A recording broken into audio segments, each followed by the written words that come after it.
Welcome to episode 2 of the Insightful Podcast, where we explore the stories and strategies behind hospitality's most impactful leaders.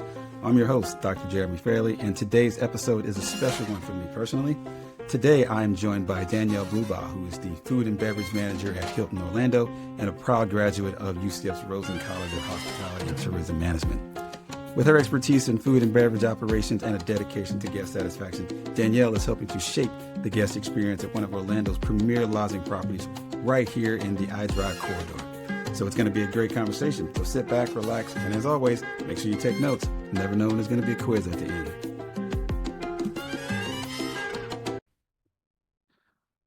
All right, everybody, welcome to the Insightful Podcast, where we explore the stories and strategies behind hospitality's most impactful leaders. I'm your host, Dr. Jeremy Fairley, and today's episode is super special for me personally because I'm joined by someone whose journey I've sort of had the privilege of watching from the classroom, to the front lines of hospitality leadership. I don't want to overstate my importance in her educational and professional career. I literally had her in class one time for roughly 75 minutes, once a week or so. But again, super excited to have Danielle Blubaugh here. Quick background on Danielle. Danielle is the Food and Beverage Manager at the Hilton Orlando and a proud graduate of the University of Central Florida's Rosen Hospitality and Tourism Management program, where I had the honor of teaching her for one semester. I think it was like right before that, or right around that COVID semester. I can't remember exactly, but Danny has very deep experience in the food and beverage industry and a sharp eye for operational detail. So she's helping one of Orlando's premier properties deliver exceptional guest experiences. Danielle, welcome to the show. Hello, thank you for having me, Jeremy. I'm excited to be here. Yes, thank you. And I feel like I rescheduled this like 8 times within the past hour or so. So crazy day. Apologies for that. It's totally fine. It's totally fine. It was a crazy day for me too, so I get it. Gotcha. So let's dive right into it, man. I always try to Let's do start it. like with someone's journey because like for me, I didn't go to a hospitality school. I sort of stumbled into it, from working a couple of other jobs and then hearing about it. But for you, what drew you to hospitality? And we can talk about your time about UCF and the Rosen College. But what kind of drew you to this? Was it family members or just something you observed or just random like mine? For me, it was honestly like it was kind of random because I don't have any family in the hospitality industry. They all think I'm crazy all the time. Like I tell them the hours that I work, I tell them I work holidays, and they're like, I could never. So yeah, no, it definitely wasn't family. I think it was just more of like I was working hospitality, like food service, like I was working a lot of those jobs in high school and in college. And I just realized I was really good at it. And I just kind of went from there and I rolled with it. So, Very nice. Yes, it's similar to mine because when I tell people that I work in hospitality or in tourism, I don't know why this was like the default response, but they were always like, "Oh, so you work at the convention center?" It's like, no, I don't work at the convention center. Like I probably won't ever. But it was always weird because that was just kind of the random, the I random know. answer that I got, or excuse me, yeah, random answer that I got, a question that I got from most people.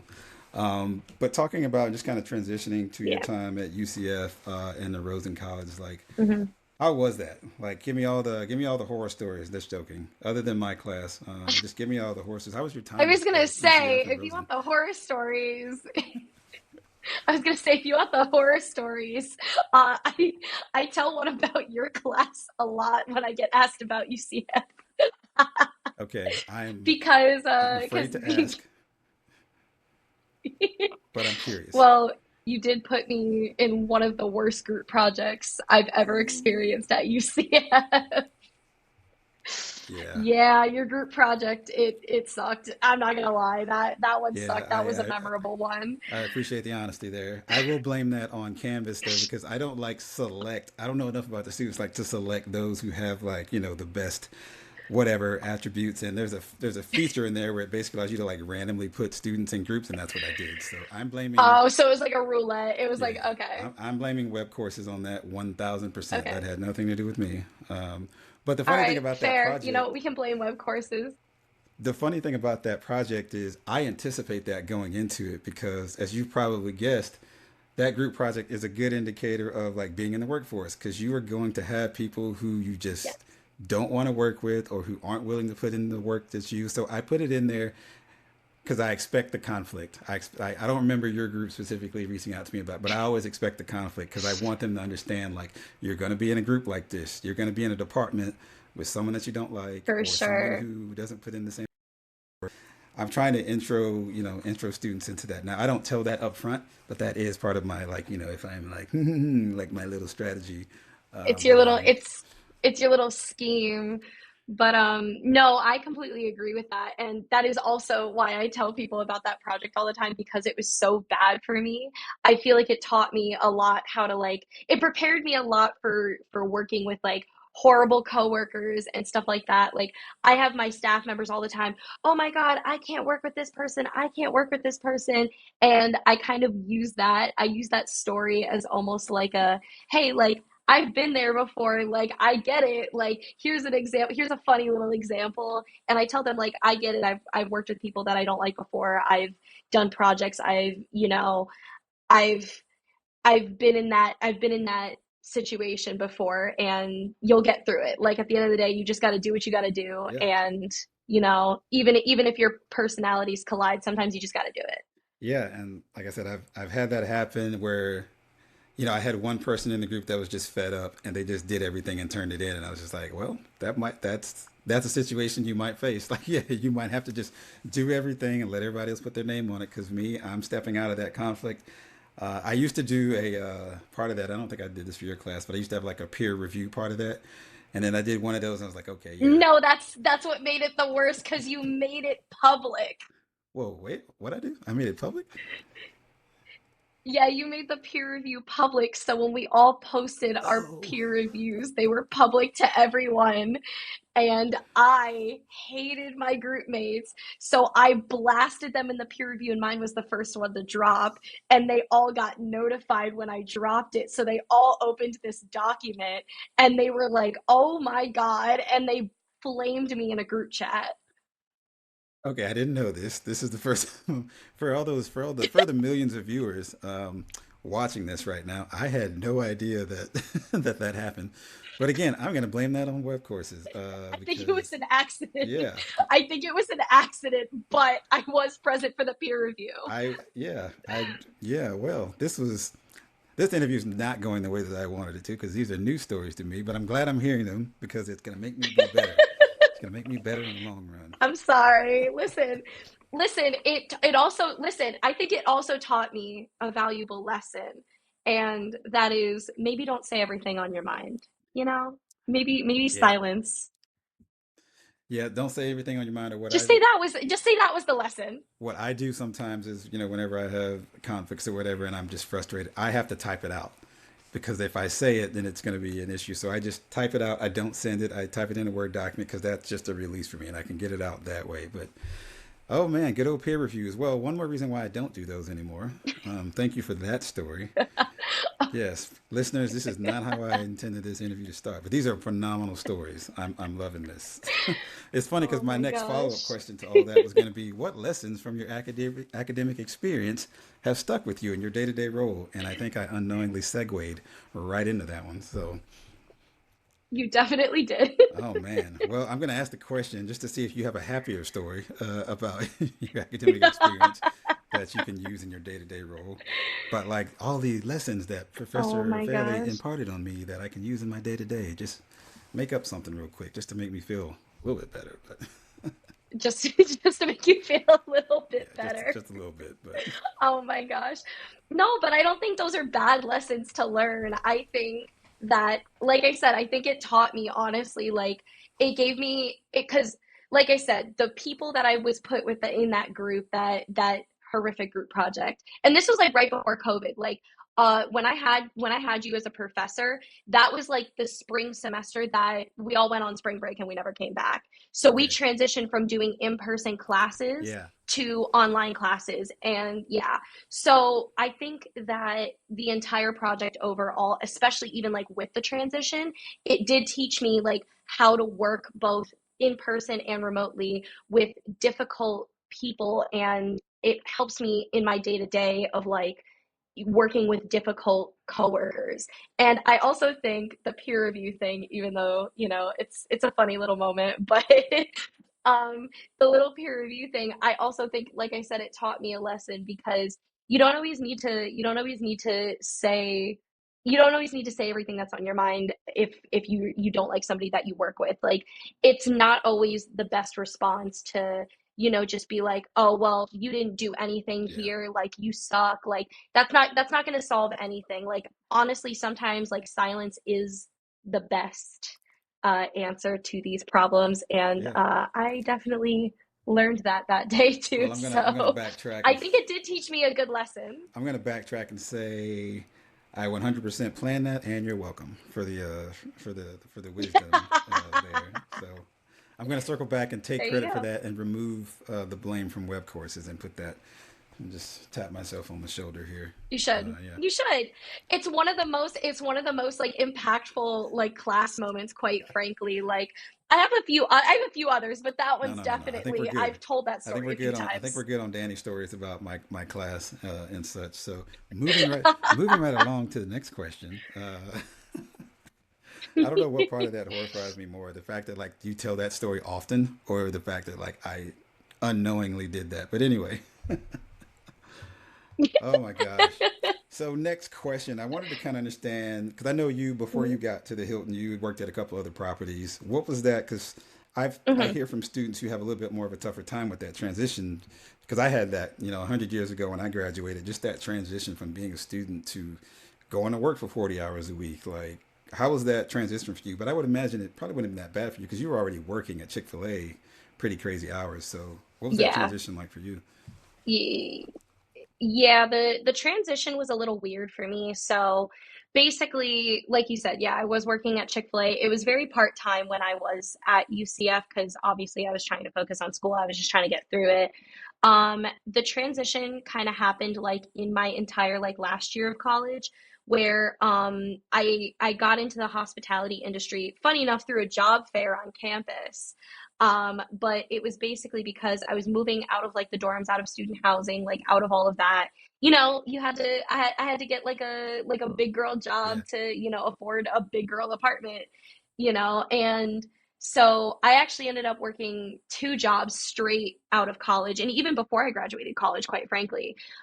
In my last year of uh, college, I transitioned to working at it's a burger joint over in it's the Beth's. iDrive area. So I was It's serving Beth's. and bartending. Do you Yes, remember the time you yes, randomly it I is Beth. randomly ran into you at Best? Do you remember that at all? Probably not. No, did you? Yes. So I used to go there a lot You because I did? used to go there a lot Wait. because I love their tater tots. Just random stories. I love their tater tots, and I would Valid. always get that and like the I think they have really amazing chili cheese fries. So I would go there on a regular basis, and I Yep. saw you one time, and I was like, I feel like she was in my class, and we chatted briefly. I don't. It wasn't a long conversation. Probably why you don't remember, but Hmm. I do remember that it was just very brief conversation. So I remember your time at Best. Yes. Yes, and while I was working there, I started off there full time, but I ended up basically getting a day job. So I was working two jobs at the same time, and the other job wasn't hospitality related, but that one wasn't hospitality related. So I was doing that, and then when I went to the job fair at UCF, I quit that day job and I made Beth's my day job. So I was serving during the day. I had an hour break in between, and then I was working a full 8 hours for the other hotel I worked for at Rosen, but I was in their PBX call center. So I was answering the phones for all of the properties, which definitely Wow, gave me like a very like well-versed, like view on all of like the properties and a lot of like Orlando and like the iDrive area, which is like super helpful that's even phenomenal now. training for So dealing with it gave, people because I'm sure you had to just talking to people all day. oh my gosh, yeah. It was literally just talking to people, and I worked a not fun shift. I worked 5 p.m. to 1:30 in the morning when I was answering the phones.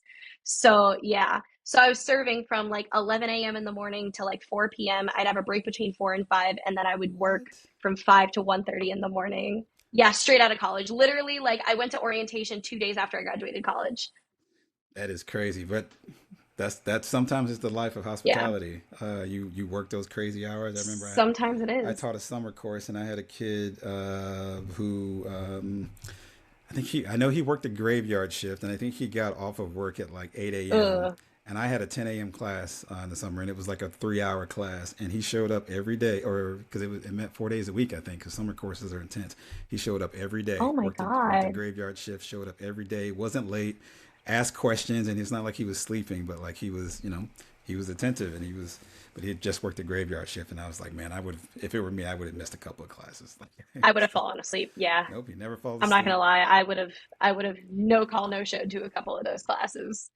My goodness. Yeah, that's crazy. I didn't know that that was kind of that transition for you, Yeah. but you know what they say. Yeah. It was basically just two jobs, and it was just, it kind of just went from there. So you mentioned, were you at the Shingle Creek? Or I think you mentioned Rosen. Were you at one of the Rosen properties? So yes. So actually, so I started with Rosen in their PBX center, which is Yep. actually in their it's called the operations building. It's basically like where HR, Okay. finance, PBX, like all of those like office type jobs, like that's kind of where all of them are located. So I started there, and then I was there for about a year before I actually went to Rosen Shingle Creek as an assistant manager for F&B. I was an internal transfer there after about a year. Nice, cool. And that helped too because they're probably somewhat familiar with your work, at least. So just transferring, Hmm. internally. Cool. These are Yeah. fun little stories that I Any didn't know about. one thing. Oh yeah, for sure. One thing about hotels is and hotel companies is that they love to promote within. Yeah. They love to lift up their own like employees. Like so, I definitely had a little bit of a rapport there for sure. Yeah, I tell students all the time that if you're looking for like advancement, like there's not a better space to be in than like hotels because it's one of those like sweat equity things. If you do the work, Hmm. like it'll be rewarded. Yep, Because I've worked in, various industries where it's more along the lines of like, all right, well, you got to be here 10 years before you see that first promotion or something like that. And it's not like that in hotels and operations. It's a hmm, sweat equity. You put in the time, you put in the work, and you'll for sure, advance. So I love that about it, and it's for always sure. good to whenever I can tell students because they ask me like, what types of jobs should I be looking into? It's like if you want to advance, if you're ready to do the work, then yeah, you can't find a better spot than being Hmm. at a hotel. And they have phenomenal management training programs too, across the board, from what I hear. Yeah. So all right, so moving on to the now I've been to the Hilton Orlando. I've Visit Orlando does a number of events Hmm. there. I feel like they do at least two a year. They have a couple of events that they do a year. But what I'm getting is it's a massive property. Like I've It gotten is. lost in there on more than one occasion. I get lost when I'm parking, so it gets especially worse when I go Yep. into the building. So like, Oh yeah. overseeing such a complex and dynamic part of that guest experience, what's that typical day look like for you? Like when you get there, in the morning, what's it Ooh. other than wrangling your employees together? Like what's that look like? I've been wrangling my employees. That's the whole job. I'm just kidding. So, a typical day, obviously, it's going to depend on business occupancy, all that fun jazz. But, I get there somewhere between 6 and 6:30. Depending. Nothing generally happens, or yeah, nothing generally happens that early. But I do get there at 6 every day. I've been up since 5 a.m. this morning. Um, so there Don't is worry, your check that. is in the mail for doing this But interview. It's okay. It's Oh, it's in the mail? Yeah, Okay, got it's a you. small Thanks. check, very Um, small, very small. Like it's like yeah, $3. like money wise, it's a small check, and then the actual check will be like the size of a paperclip. So yeah, It's yeah, like physically yeah, yeah, small. yeah. It's a physically It's like small those check, tiny kitchen. It's just a tiny physically and check. denominationally I love small that. check. Yeah. I love that. Um, but yeah, so I start around 6 a.m. ish, after I, corral the employees, of course, we do pre-shift. I kind of go over like, hey, this is what the day is gonna look like. Here's where everybody's positioned in the day. Your cashier, your barista, you're stocking the floor the whole day. And, we just kind of like wait for that initial like rush to happen. Again, it's gonna be different for every single group that comes through Yeah. because we'll have groups for like 3 or 4 days. So like we can sometimes like predict it there, but then the next 3 or 4 days it's somebody completely different and they have a completely different set of events and a different set of plans and preferences and all of that stuff. Because sometimes I can get hit because everybody wants their lattes, their cappuccinos, their specialty coffees. But then sometimes I don't get hit and the breakfast restaurant downstairs gets hit because everybody wants omelets. and stuff like that. So it really, it can depend for sure. But we generally wait for that rush. It generally will hit somewhere, I would say, between like 7:30 and 10. At that point, if it hasn't hit, it's a slow day. And at that point, if it's hit, we know it's going to be a nice steady day. And then after that, it's just kind of holding down the fort until, my supervisors and like my assistants, like, and my supervisors come in to take over, for the PM shift. I kind of get the place prepared for the PM shift. We try to make sure that the store is stocked at all times. I have a lot of meetings throughout the morning. I have to go to stand up meetings where we debrief what our department is going to be looking like for the day to Mhm. the other departments, so that we all have like an open line of communication throughout the hotel. I go to resume meetings throughout the afternoons, which is basically like where the events team will sit down and they'll kind of like tell you, hey, like these are the groups that are incoming. This is what you should expect. This is what you should schedule for. Did you say resume So my day meetings? can, like I said, yes, they're called resume meetings. Ah, So it's a group resume. Yeah, so a group resume is basically like it'll show you like the group name, and it'll talk about like, okay, like this is what they have in banquets, this is what they are expecting their group to hit for like food and bev, this is what front desk needs to be worried about. And like we all kind of like have those meetings at least once a week, if not more often, to discuss like the amounts of groups and like what we like I said, what we should expect. um and after my assistants come in and take over for me as far as managing the floor, obviously this is granted, like we're making cuts, where we're adjusting to the business needs. Like I said, it's always different every day, so there's not really a standard yeah. on that part.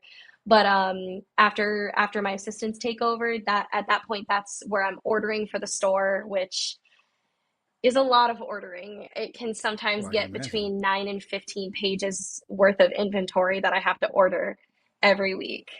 That didn't shock And me at I'm all. the Like only one that's that a orders. massive So if property. I don't do it, nobody does it.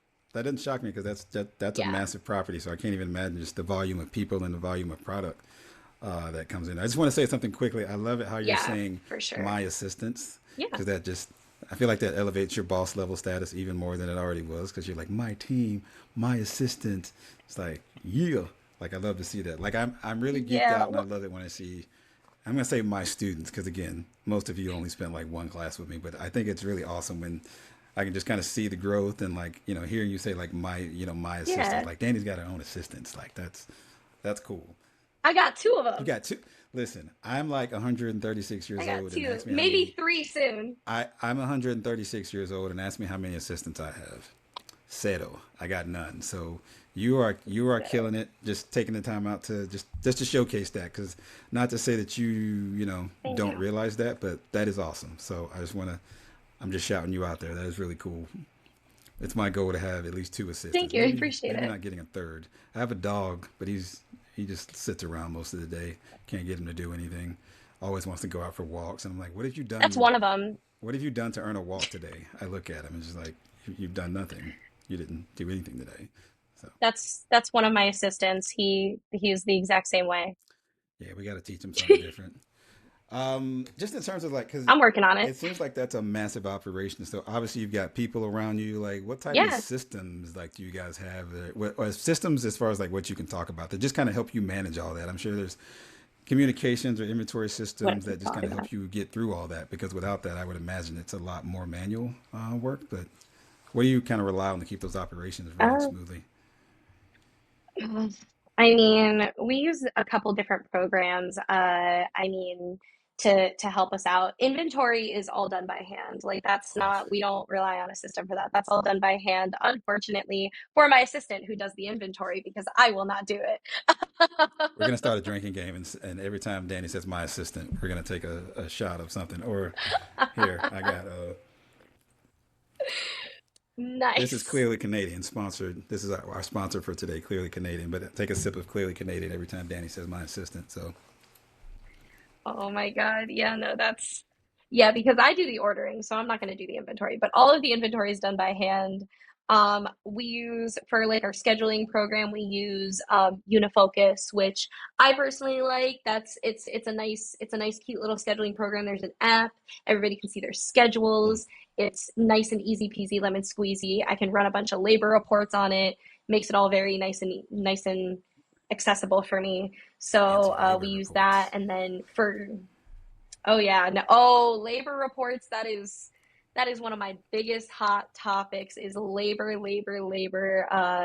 One thing about hospitality is overtime is like the forbidden Yeah, phrase. I can understand that. Can't have You're like overtime. watching So labor hours, like reports are being run you're watching hours like every crazy. day.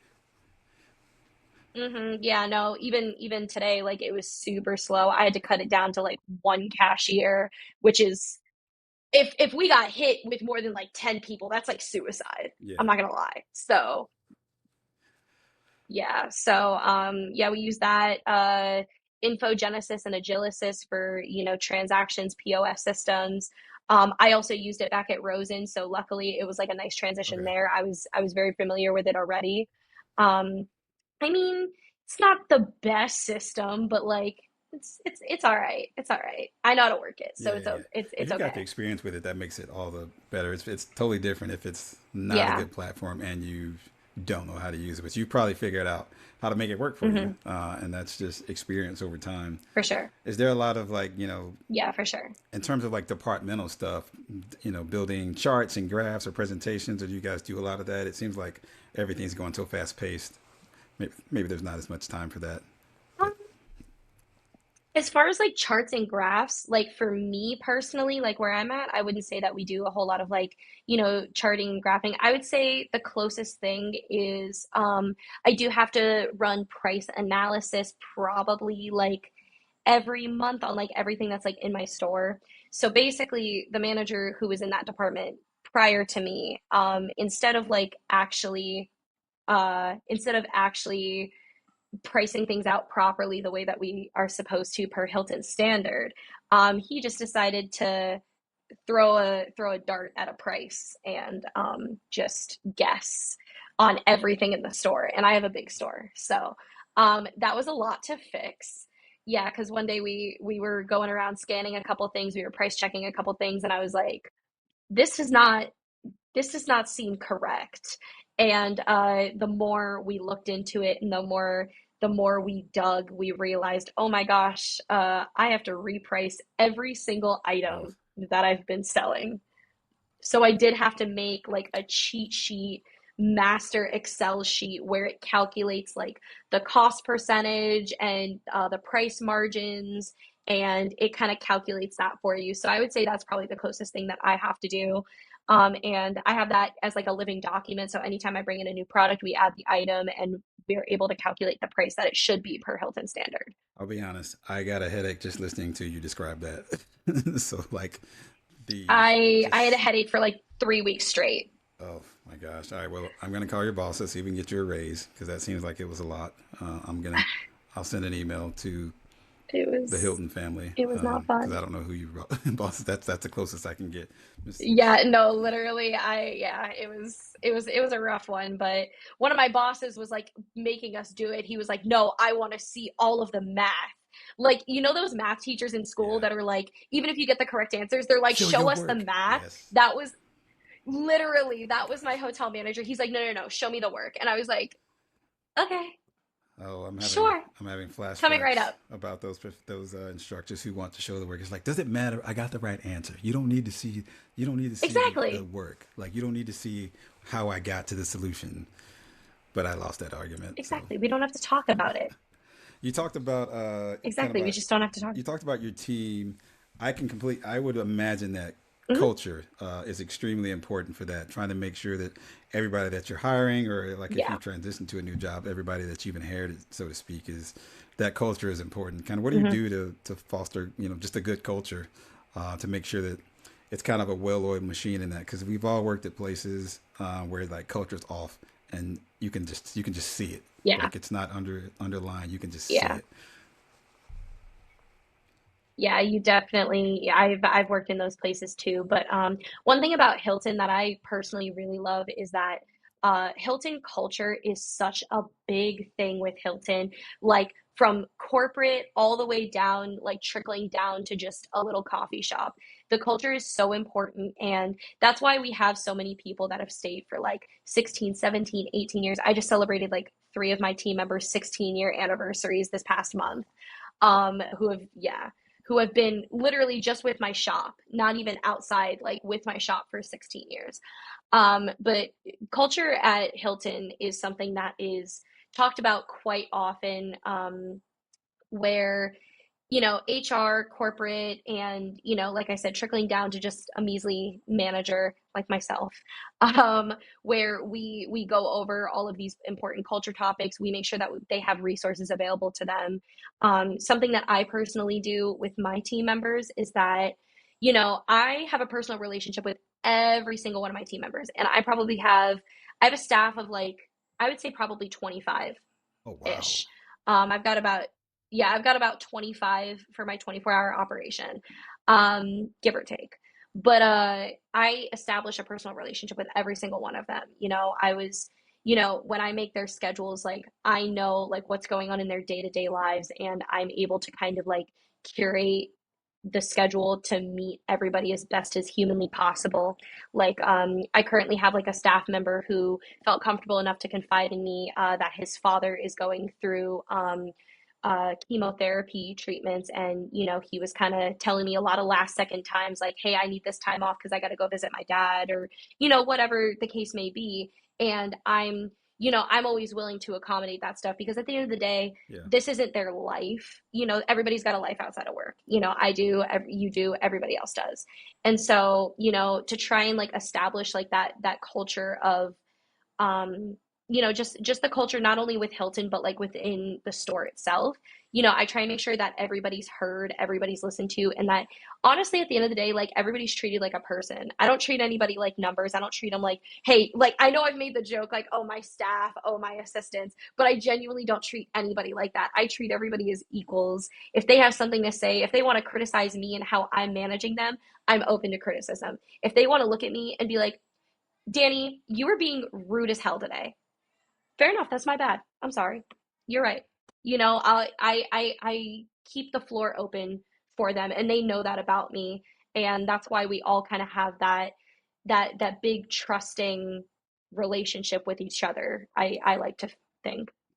That's cool. Just hearing you talk through all that, I can say just again in my experience in the workforce, like most of what you just described is rare. And I always say that Yeah. like some of the things you just described, are like that's the difference between leadership and management.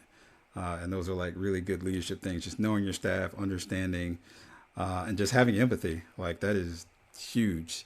Yeah. Having empathy is a huge part of that. And I bet that like your team culture is rock solid because of that. Because there's that engenders Hmm. trust. So that is super For cool. sure. Um, whenever one day I'm going to leave my job and just come be a janitor at your store. So because I'm, just make sure you hire me so that I can have these cool like cultural moments where. But yeah, if you need a janitor in a couple of years, give me a couple of years. I got some other stuff I want to do before then. But Yeah. All right. yeah, Yeah. Yeah. Yeah. I'm sure I'm a culture fit. I'm pretty certain. But yeah. I'll give you a couple years to just get like senile, Yeah, and yeah, then yeah. Give me a we'll couple of let you years in. and we'll see we'll see how it changes and then yeah, and then I'll be assigning peer review projects and accidentally posting them. Oh Yeah, God. yeah. I'm gonna bring that up like every time we chat for the next however long. So I'm gonna I can't skip believe I've never told around you on that. our question, kind of our questionnaire here. I'm gonna skip around. So um, having worked in hospitality and just kind of deeply embedded in it as you have, and specifically hotel operations, like since when you started working to now, like any trends or shifts that you're kind of watching in food and beverage and hospitality, has AI impacted food and beverage yet? If it hasn't, it's going to. But like buzz terms, what's uh, changed just not in the time you've AI. been there? Because I feel like it moves so fast. But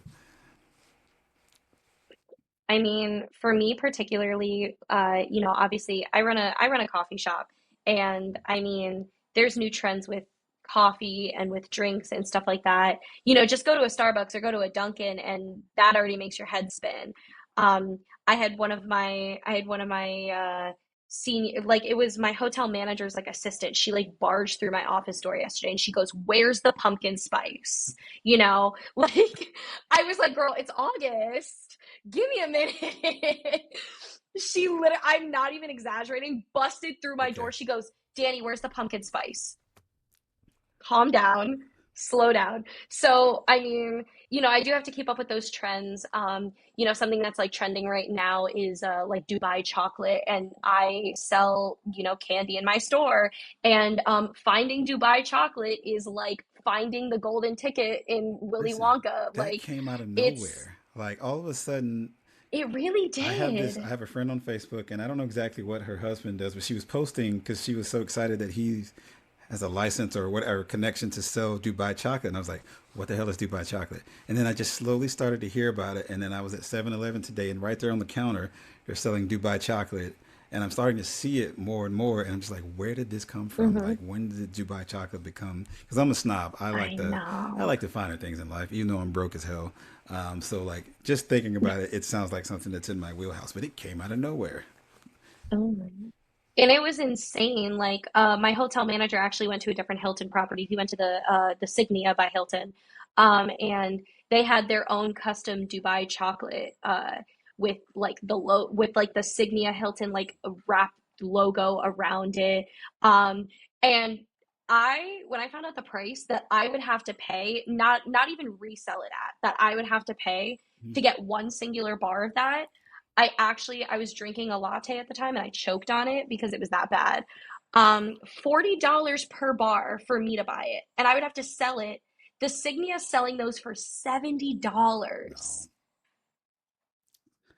for a bar of chocolate. So like, yeah, I have to keep up with all of these trends. On a day-to-day basis. Like listen, I'm already chronically on social media, TikTok, Instagram, Facebook, whatever. So, anytime I see like a new like coffee drink or I see a new like refresher drink, I save that.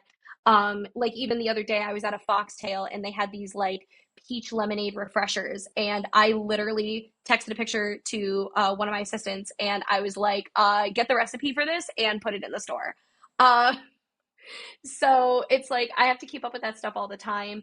I try to beat my hotel manager to it, but he's a little more chronically online than I am, unfortunately. And just simple things like that, like matcha. Like my store didn't have matcha before I went there, so I had to teach my entire staff how to make matcha lattes, which is like all that was like pulling teeth.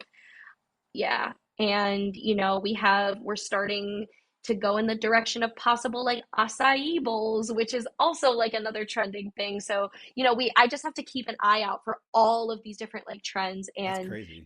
how we can incorporate them in a cost-friendly way. But It's a lot. I Yeah. think it's really cool and innovative in a sense because like you have the I guess the freedom to do that. Like you have ideas and you can see your Yeah. ideas incorporated. Like you have an idea like the peach drink or the acai. Like you have an Hmm. idea, you can go to leadership or whomever, or in your case, you can just basically tell someone, hey, like get the recipe for this. Like I think that's really cool, and it's Hmm.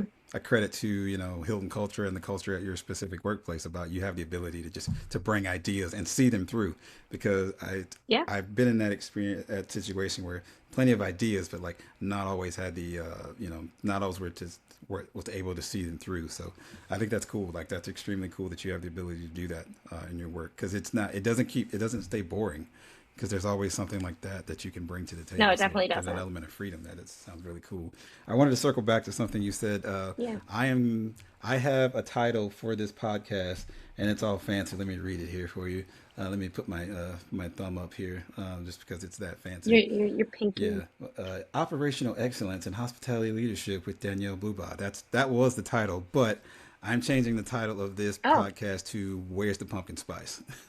Like, because that is I'm taking a lot of things from this, but that is and I'm going to put exclamations by it too. Like the name of this podcast is now "Where's the Yep. Pumpkin Spice?" or "Where's the PSL?" I'm not sure. Where's the pumpkin Should I spice? go where? Should I spell it out Yeah, fully? where's the pumpkin spice Okay, lattes? where's the pumpkin? I'm just going to say "Where's the Pumpkin Spice?"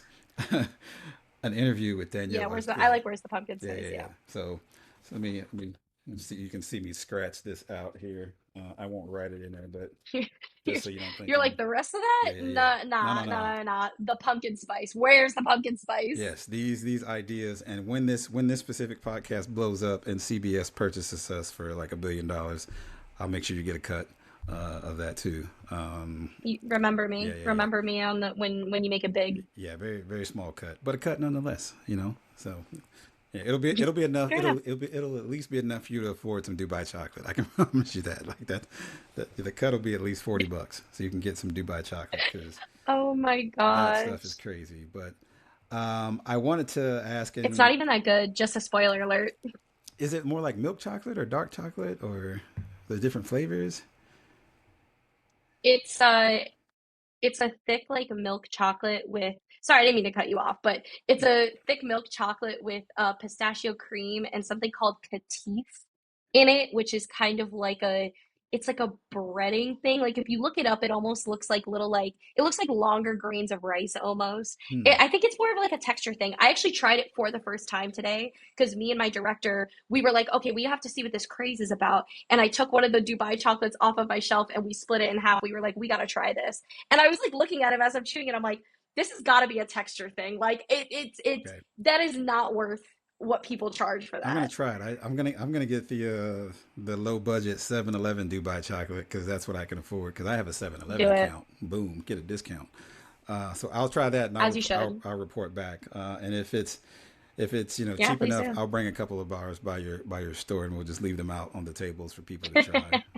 But so with Oh all my this and gosh. like hearing about all your great experience and really strong leadership, like what's next? Like I know you're not thinking about like the next job, but like I would love to know like long term aspirations. Like you trying to own the hotel, like you trying to be the GM or get to that point. Because again, like if you're GM, Oh I my need you to god. hire me at some point.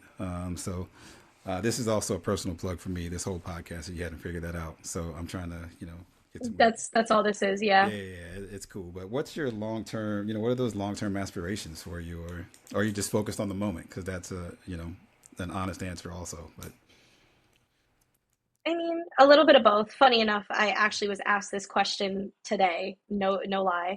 One of the other GMs of one of the other restaurants asked me this exact question today. But I would say that while I am focused on the moment, I like to put in my time and I like to leave my mark. And actually, in like 2 weeks, I'm coming up on a year with Hilton and a year with like my marketplace, and I know I've done a lot there. So I am still committed to giving them a little bit more time.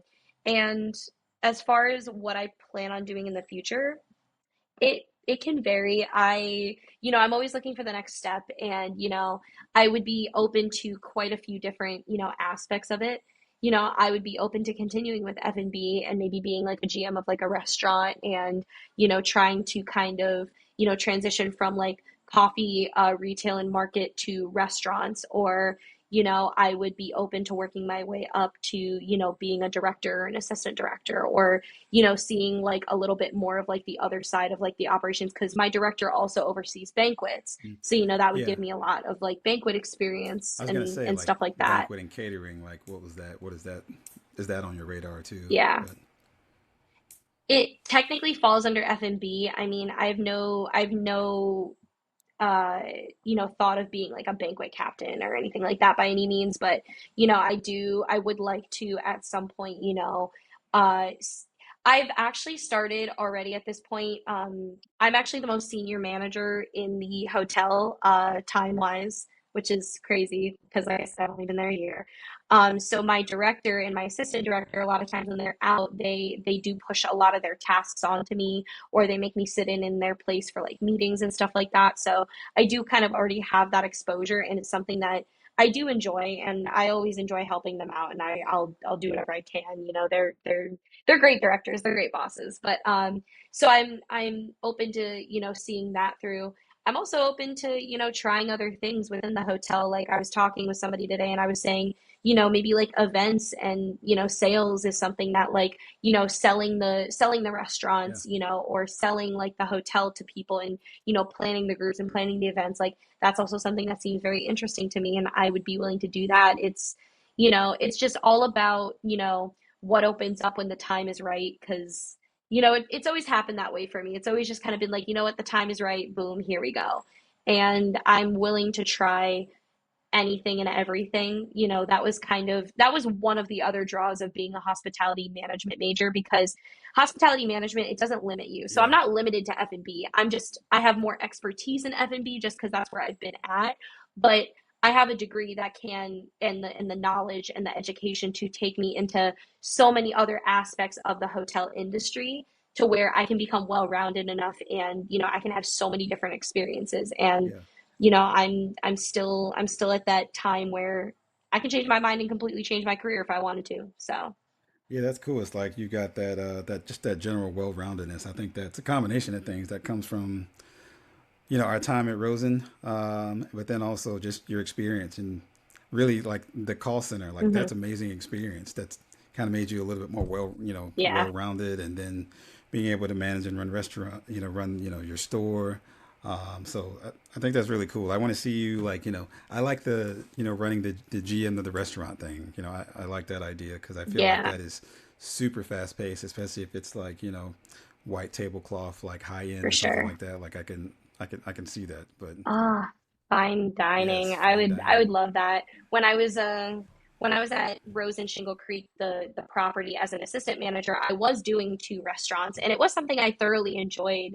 As I did thoroughly enjoy, assisting in running those restaurants. I just, when I transitioned to a little bit of a higher role, it, like I said, it kind of just came around at the right time, changed my trajectory a little bit, but it's giving me more experience. So, I'm always open to trying new things and getting new experience from that. So if GM of one of the restaurants of a fine dining restaurant is, the next move for me, then so be it. I'll do it. I'm going to speak it into existence. Like the super amazing role that you're going to have. Not the next, but at some point down the line, we will have the An Italian restaurant, if yes. we're doing fine If we do dining, fine manifest the dining, Italian restaurant. Italian, where they fly their own pasta in from Naples on a daily basis. I'm just making shit up now, as you can tell, but yeah, yeah, yeah. It's that authentic. Yes. Well, my last Give me my authentic question, and my Italian. last question slash conversation is I have to know, and this is going to circle back to something from many moons ago. I got to circle back to the Chick-fil-A sandwich. Okay.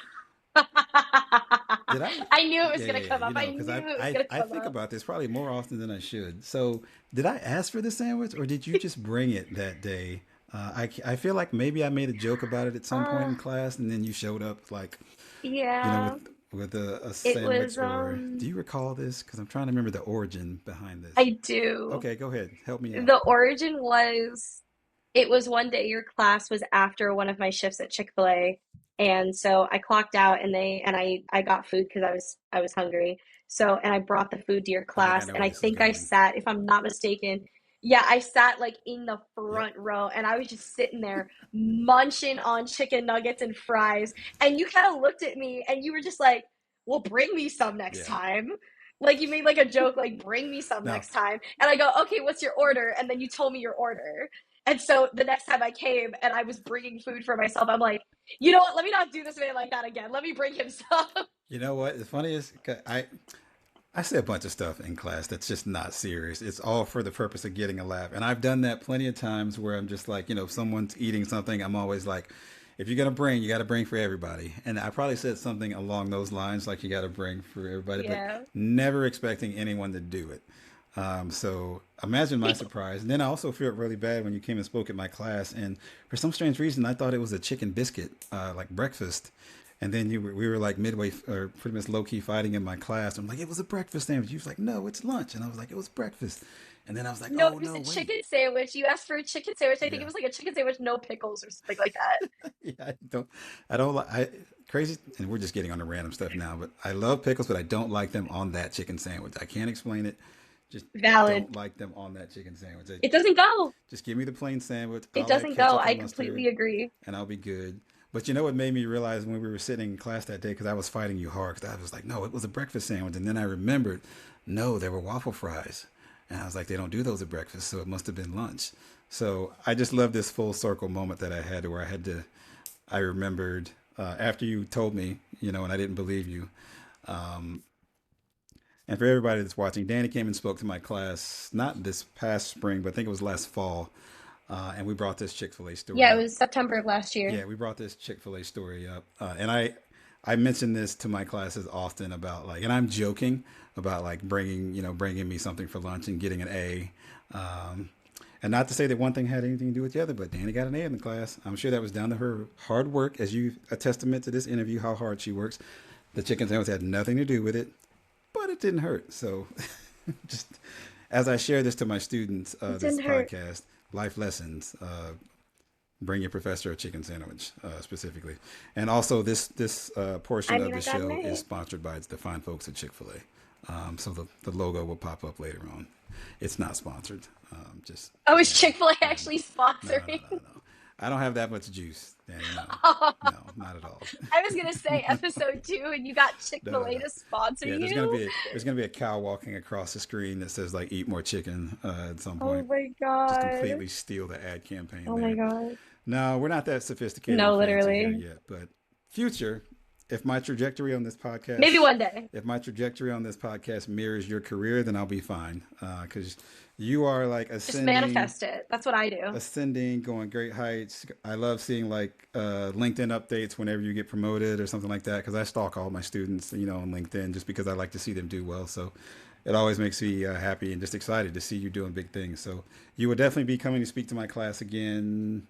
I think I'm teaching that. I'm teaching that same events course this semester. So I'll send you a note. We can figure Oh, out a okay. date. But like the students love having you Yeah. because your experience, especially because you're still pretty fresh out of Rosen. Like this wasn't too long ago. So I feel like you still have the ability to Yeah. relate to what a lot of them are going to Hmm. be going through like as seniors, juniors, and seniors, working full time while they're in school, and then also post graduation. So I will say thank you so much for doing this. We've come to the end of our time. That 50 minutes just breezed by.